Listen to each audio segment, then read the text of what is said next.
kasih moderator, Dr. Ilmon. Terima kasih kesempatannya dari Dr. Yusuf atas acara ini.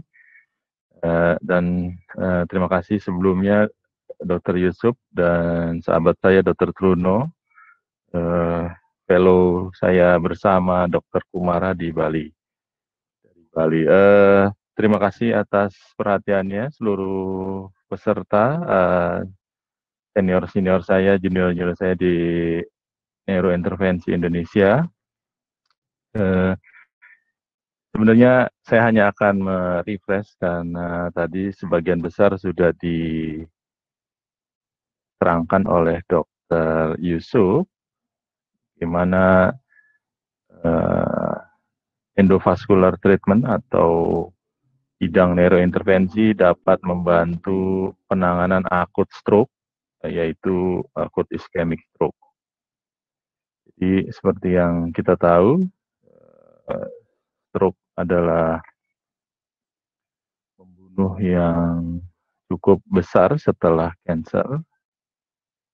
Jadi ada istilah yang sudah didengungkan dari dahulu adalah time is brain. Lalu ini adalah perjalanan. Kita lihat kalau di dahulu prinsipnya di bawah 4,5 jam disarankan dilakukan IV thrombolysis. Meskipun saat ini kita tengah pada area wabah COVID, pandemi, yang harus diutamakan adalah proteksi dari tim stroke, terutama untuk menggunakan APD level 3 dalam pelayanan stroke iskemik akut. Jadi tetap harus dijalankan, kita harus selalu ingat bahwa proteksi buat tenaga medis itu yang utama dulu, karena kita akan membantu pasien yang mengalami serangan stroke.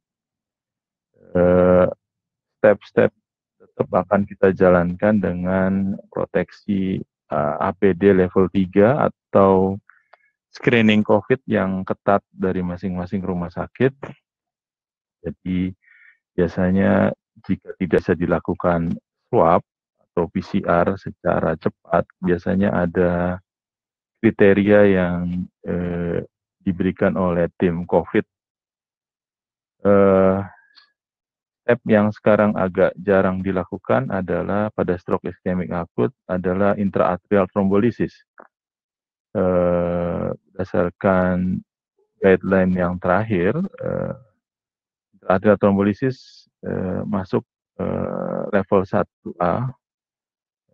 Cuma memang yang ditakutkan adalah komplikasinya yang lumayan besar, ya, perdarahan, karena kita memberikan obat RTPA lagi, bukan lewat vena, tapi kita langsung di oklusi pembuluh darahnya. Ada beberapa jurnal terakhir tahun lalu dari China yang menyatakan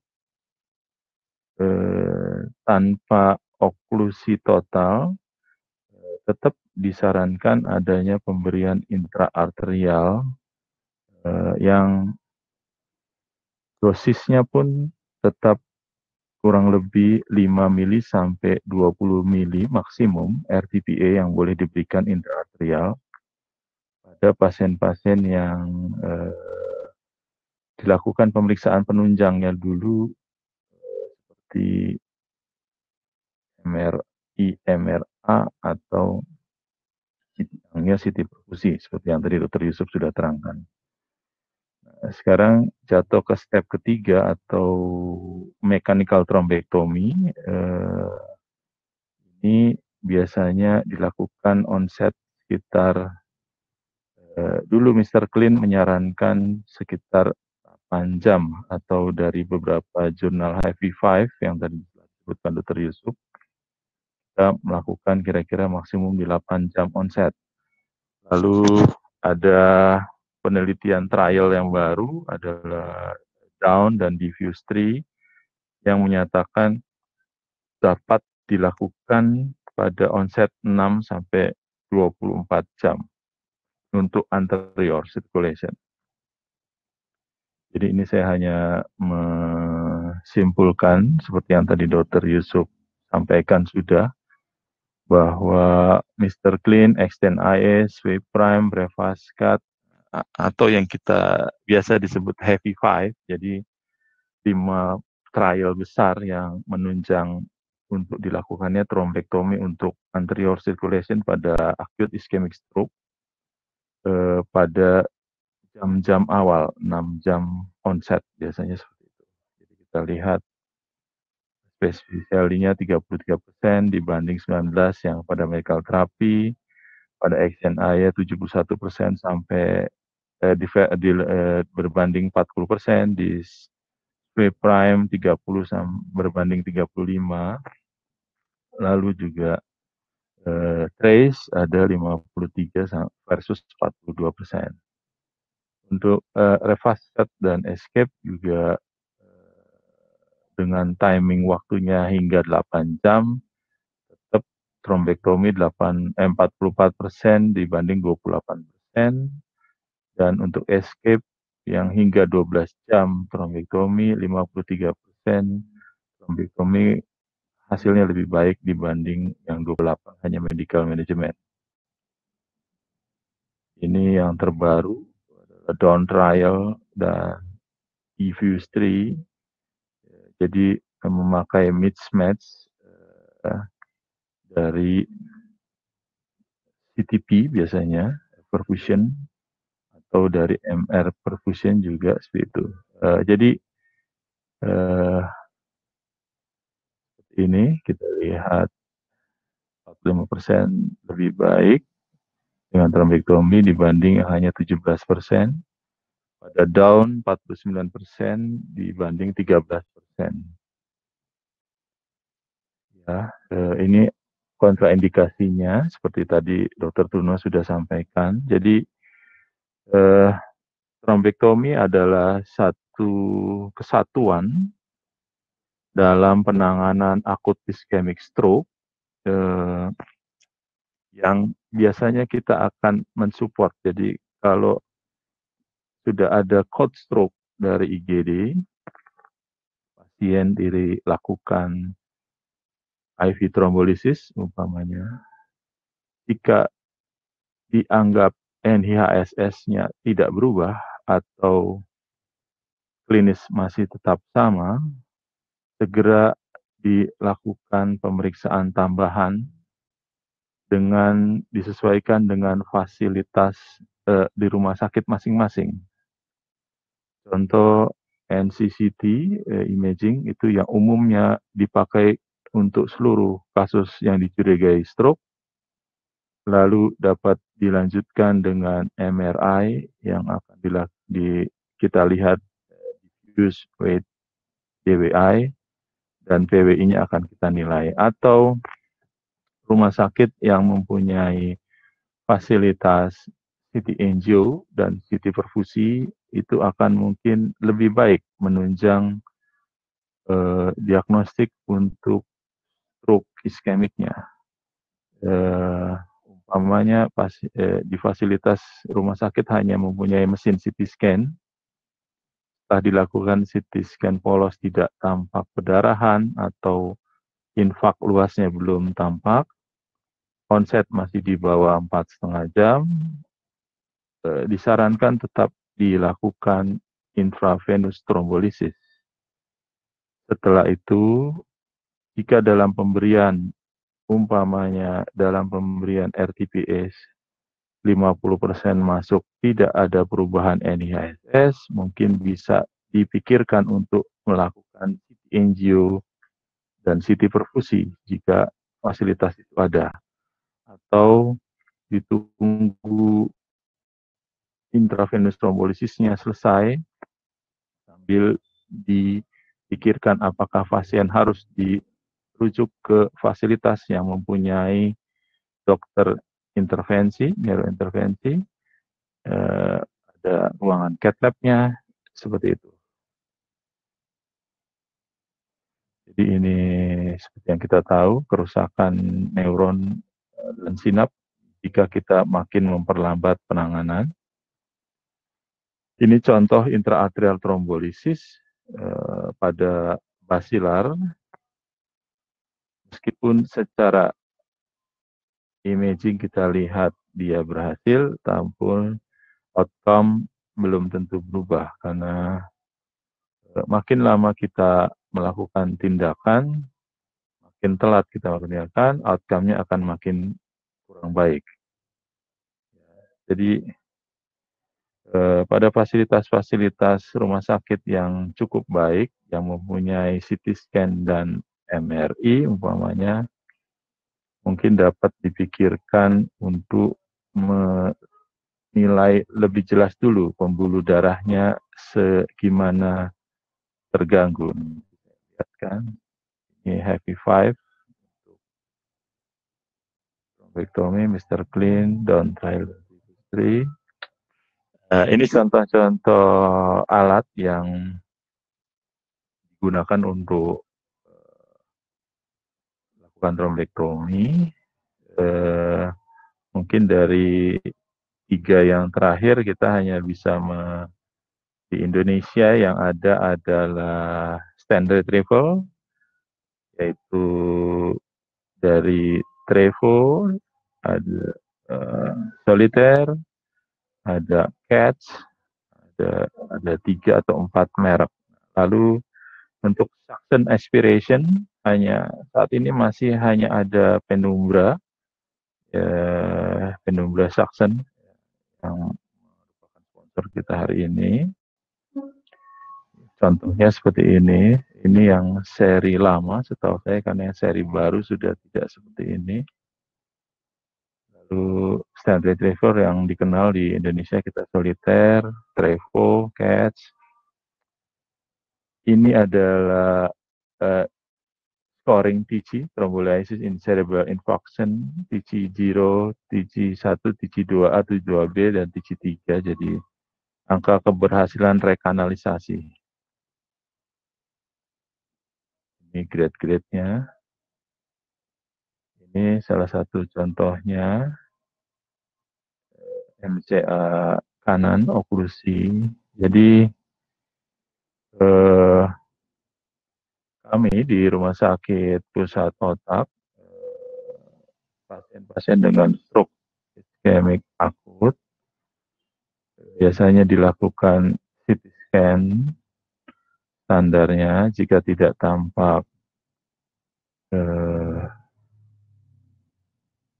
infak yang cukup luas, biasanya akan dilanjutkan oleh CT angio atau plus dengan CT perfusi untuk menilai apakah kasus ini layak untuk dilakukan trombektomi atau tidak, karena jika mismatch lebih dari 70 mili biasanya beresiko besar terjadi perdarahan otak.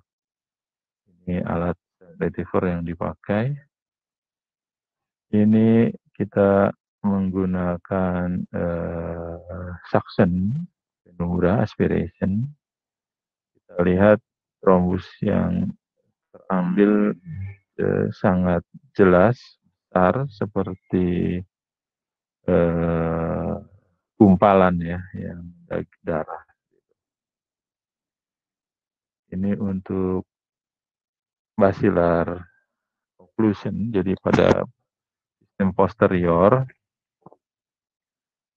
biasanya jika kita bisa melakukan MRI akan sangat membantu. MRI mungkin akan sangat membantu di mana kira-kira sumbatan itu berada. Ini kita mesin di National Brain Center. Kita punya 2 mesin, biplane dan single plane. Nah, ini saya mau memperlihatkan sebenarnya contohnya dari CT scan, dia belum terlalu kelihatan infak yang terlalu besar, tapi dari MRI, MRA, kita bisa melihat bahwa pembuluh darah itu oklusinya sudah sangat besar, dari ICA malah kita bisa lihat. Jadi, eee, kita akan sangat mempertimbangkan apakah ini perlu dilakukan tindakan atau tidak. Pada saat dilakukan DSA untuk menilai, katanya pembuluh darah ICA itu masih ada, cuma mulai kolaps, jadi alirannya sudah sangat minimum ya, arah MCA dan AC-nya. Karena kita bisa lihat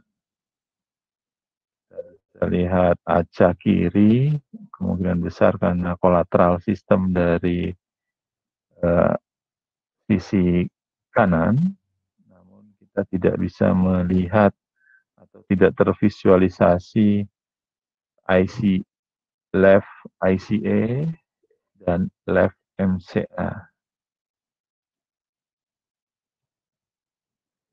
Jadi, permasalahannya di Indonesia bukan masalah hanya penunjang, mesin penunjang, tapi juga masalah tindakan ini terlalu mahal untuk dilakukan. Tadi Dokter Yusuf mungkin sudah memberikan awal bahwa angka keberhasilan sangat baik, sangat, membantu pasien, tapi sebenarnya biayanya yang harus ditanggung sangat tinggi. Jadi inilah kendala kita yang utama di Indonesia, bukan hanya pada tidak bisa dikerjakan atau tidak mampu, tapi kita sudah bisa kerjakan semua, namun yang jadi masalah utama adalah biaya. Jadi, di beberapa kota mungkin beberapa teman neurointervensi masih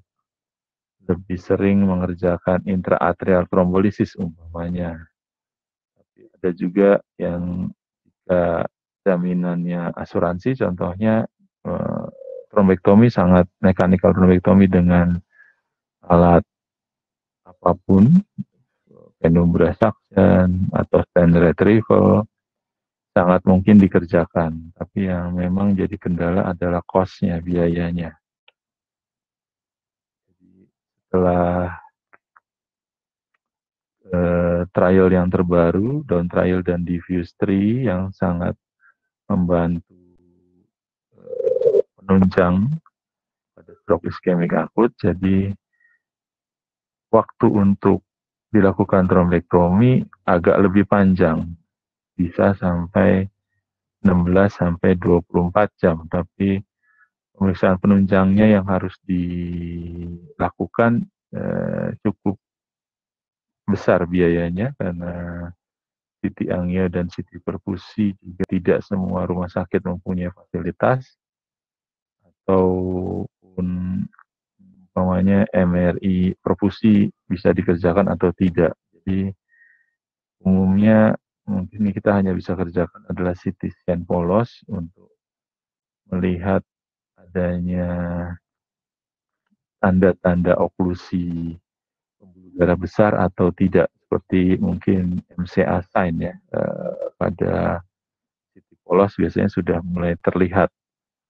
atau adanya kalsifikasi dari pembuluh darah vertebral. Biasanya kita bisa curiga mungkin ini posterior circulation dan ditunjang oleh MRI akan lebih jelas. Dari saya itu dulu, mungkin nanti lebih ke diskusi yang akan kita lebih fokusin jika ada pertanyaan lebih lanjut. Terima kasih moderator.